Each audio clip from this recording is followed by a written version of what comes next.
اللہ کے پیارے محبوب تاجدار مدینہ صلی اللہ علیہ وسلم نے ارشاد فرمایا کہ موت کو مینڈے کی صورت میں پیدا کیا گیا ہے، مینڈے کی صورت میں پیدا، اور حیات کو ابلک گھوڑی کی صورت میں پیدا کیا گیا ہے۔ ابلک گھوڑی جو ہوتی ہے، پھرتیلی گھوڑی نہیں ہوتی،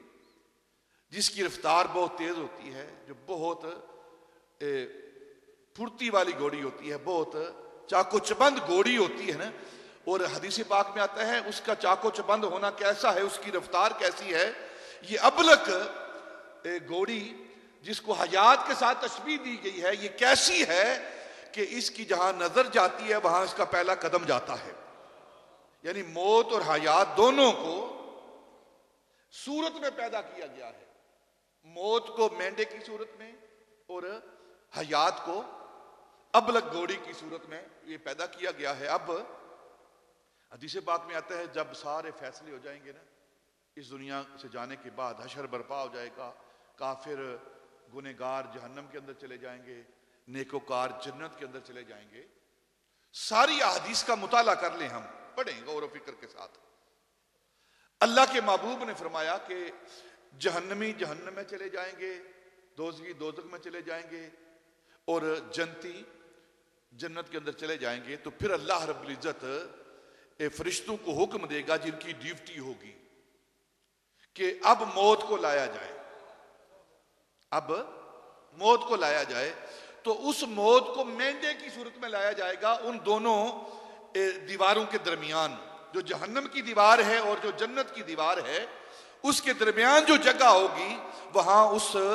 موت کو لایا جائے گا، اور اللہ رب العزت اپنے دست قدرت سے اس موت کو ذبح کرے گا، اس موت کو ذبح کر دے گا۔ حیات کے بارے میں یہ لفظ نہیں ہے کہیں بھی کہ اس کے بعد حیات کو ذبح کیا جائے گا، نہ موت کے حوالے سے یہ لفظ ہے۔ حدیث پاک میں آتا ہے، حدیث آتی ہے کہ موت کو ایک کبش کی صورت میں، مینڈے کی صورت میں لایا جائے گا اور موت کو ذبح کر دیا جائے گا۔ کیا مطلب کہ اب جو جہنم میں ہیں وہ ہمیشہ جہنم میں رہیں گے، اور جو جنت میں ہیں وہ ہمیشہ جنت میں رہیں گے۔ اب ان کی حیات دائمی ہے، ان کی زندگی دائمی ہے۔ جو عذاب سہ رہے ہیں، جو جہنم کے اندر ہیں، ان کی زندگی بھی دائمی ہے، اور جو جنت کے اندر رہ رہے ہیں ان کی زندگی بھی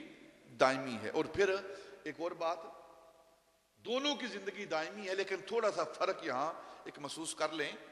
کہ جو جہنمی ہیں ان کی زندگی دائمی ہے، لیکن یہ نہیں کہ وہ دائمی طور پر جہنم کے اندر رہیں گے، ان کے بارے میں یہ بات نہیں ہے کہ سارے کے سارے دائمی طور پر جہنم میں رہیں گے، یہ بات نہیں۔ یہ بات قرآن بیان کرتا ہے کہ جو جنت کے اندر جائیں گے وہ دائمی طور پر جنت کے اندر رہیں گے،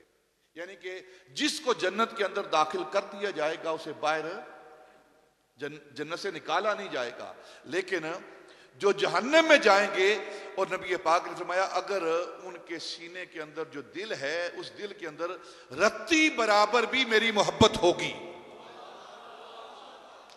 جسے ایمان کہتے ہیں ہم، رتی برابر بھی جس کے سینے کے اندر میری محبت ہوگی، جس کے سینے کے اندر ایمان ہوگا، اسے جہنم سے نکال لیا جائے گا۔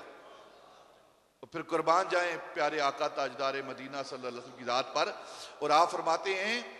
کہ جب سارے فیصلے ہو جائیں گے اور سب سے آخر میں جس جہنمی کو